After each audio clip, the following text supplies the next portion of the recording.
J'ai toujours été attiré par la peinture, l'art pictural de façon générale. Très jeune, ça m'a interpellé, mais c'est vrai que pendant très longtemps, j'ai jamais osé franchir le pas. Et puis un jour, j'ai découvert, on m'a parlé du street art, on m'a parlé de Banksy. J'ai vu une opportunité là-dedans de trouver un moyen d'expression, de faire passer des petits messages que j'avais envie de faire passer. J'ai eu un long parcours de décoration, très graffiti, très classique, où j'intervenais pour faire des chambres d'enfants, des choses comme ça, tout en travaillant à côté une identité propre, très tournée autour du portrait, pour petit à petit me séparer des bombes. Depuis, ça fait 6 ou 7 ans maintenant que je ne peins plus à la bombe. J'ai axé ma technique sur le travail de la perche, des rouleaux, des pinceaux et vraiment revenir sur une pratique très picturale, quoi.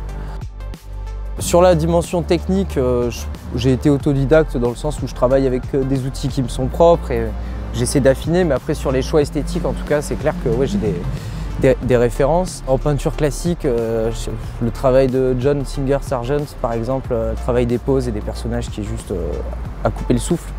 Donc il met une certaine émotion dans son boulot qui est folle. Là, je pense au travail de Sarah Moon qui fait des photos, c'est assez sombre au niveau de l'environnement. Je travaille le pochoir d'habitude. J'aime la précision que cette technique apporte. Et là, sur des formats comme ça, mon challenge, c'était d'arriver à reproduire une texture un peu pochoir, mais sans faire du pochoir, c'est-à-dire en peignant directement à la main sur le mur. Moi, j'aimais les portraits burinés, j'aimais les portraits avec un vrai grain de peau, avec des rides d'expression. Un peu comme des personnes qui nous diraient « bon, la vie n'a pas été facile, mais c'est pas grave, j'ai le sourire quand même ». Mandela, je trouve que c'est quelqu'un quand même d'inspirant. Je sais pas, 27 ans de prison, le mec finit par devenir président de son pays, il devient un emblème, etc. Enfin, quand même, il y a quand même de quoi s'inspirer.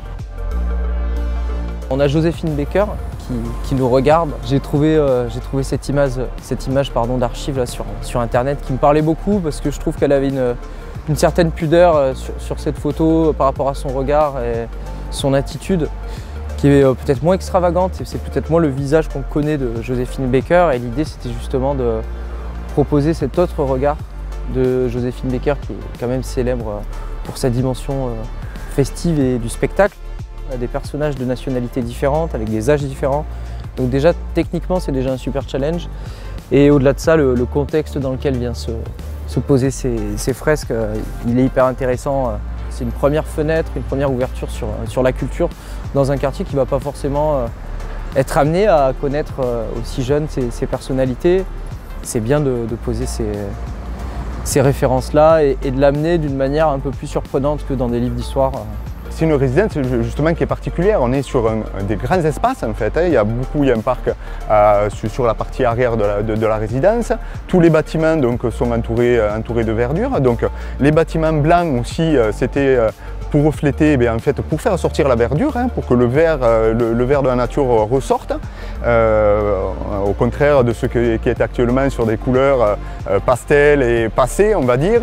Donc c'était vraiment pour refaire sortir la nature à travers les bâtiments. Donc en fait on est venu avec quelques touches de couleurs, mais rester sobre sur le bâtiment. Et après donc du coup c'est les portraits en fait qui marquent le caractère de ces bâtiments en fait.